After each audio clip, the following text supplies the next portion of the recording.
வீணா போன வடிவேலு அந்த என்ன சொல்றாங்க, உடஞ்சு சிதறி கிடக்குறாங்க, தரவே மாட்டாங்க.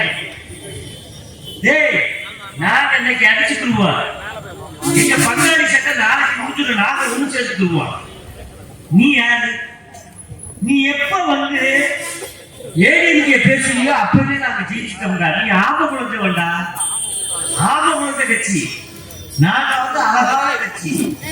சத்துணவு திட்டம், அது இல்லாம புரட்சி தலைவி அம்மா எத்தனை பள்ளிக்கூடத்து பிள்ளைகளுக்கு இலவசமா சைக்கிள்ல இருந்து, அதே மாதிரி இந்த அவங்க போறாங்க அந்த மோட்டர் பைக்கு புரட்சி தலைவி அம்மா கொடுத்தது. பாதி தொகை கட்டி எத்தனை பேருக்கோ, அதே மாதிரி மாற்றுத்திறனாளி அவங்களுக்கு எத்தனை வண்டி நம்ம அக்கா அம்மா புரட்சி தலைவி அம்மா செஞ்சிருக்காங்க. இது மட்டுமா, காட்டி வாங்கினீங்களா? நான் போய் வாங்கினேன். 2 காஞ்ச கம்பத்தை கொடுத்தாங்க. அம்மா எடப்பாடி ஆட்சியில் இருக்கும் போது 6000 ரூபாய் பணம் ஐயா ஸ்டாலின் ஐயா சொன்னாங்க. இப்ப அவர் 3000 ரூபாய் தான் கொடுத்துருக்காரு. இது என்ன நியாயம்?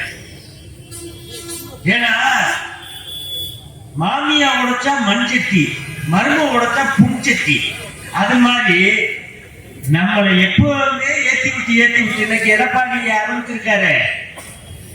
வீடு இல்லாதவங்களுக்கு வீடு கட்டி கொடுக்கப்படணும் திட்டம். பெண்களுக்கு எப்படி பசு பிரியோ அதே மாதிரி ஆண்களுக்கு பிரி வசதி, பசு பிரி கொடுத்தா 2 கொடுங்க, இல்லைன்னா யாருக்குமே இல்லைன்னு சொல்லிட்டு போங்க. ஏன் போட்டு பாடாப்படுத்துறீங்க? பாவம் அந்த பெரியவர்லாம் எப்படி நடந்து வருவாரு? ஒரு வெயில் அடிச்சுக்கிட்டு இருக்கு, ஒரு மழை பெய்ய, பனி அடிக்கு, நம்ம தாங்குவோம், அவன் தாங்குவாங்க. அது போக முக்கியமான திட்டம் எல்லாத்தையுமே எடப்பாடி சொல்லியிருக்காங்க. இன்னைக்கு அனே தப்பா நினைச்சுக்காதீங்க, மேடையில மற்ற பேர்கள் எனக்கு சரியா தெரியாது, எதுவும் நான் சொல்றேன் என்னை தப்பா நினைச்சுக்காதீங்க, அதுக்கு நான் மன்னிச்சுக்கிறேன். அக்காவும் தப்பா நினைக்காதீங்க. ஏன்னா அப்படிப்பட்ட பூரா பொய்யா அழிஞ்சு விடுறது. அதை செய்வோம், இதை செய்வோம், இதை பண்ணிடுறேன், அதை பண்ணிடுறேன், எதத்தான் பண்ண புரிய?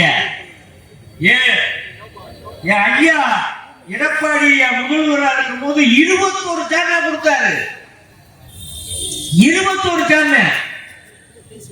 அந்த 21 சாப்பாடையும் உருவாத வெள்ளக்கட்டி இன்னைக்கு ஒரு பச்சரிசி, ஒரு சீனி, இதை கொண்டு போய் எப்படி நம்ம பொங்க வைக்கிறதா? என்ன பண்றது? எப்படி பொங்க வைக்கிறது? அது ஒரு இந்திக்கார பிள்ள இந்த அரிசியமே வெய் வச்சு பாயசம் மாதிரி ஆக்கிட்டாங்க. அது இந்தியில சொல்லுது எப்படி சாப்பிடுறது. அதுக்கு அடுத்தது கைக்கு கட்டை எடுத்து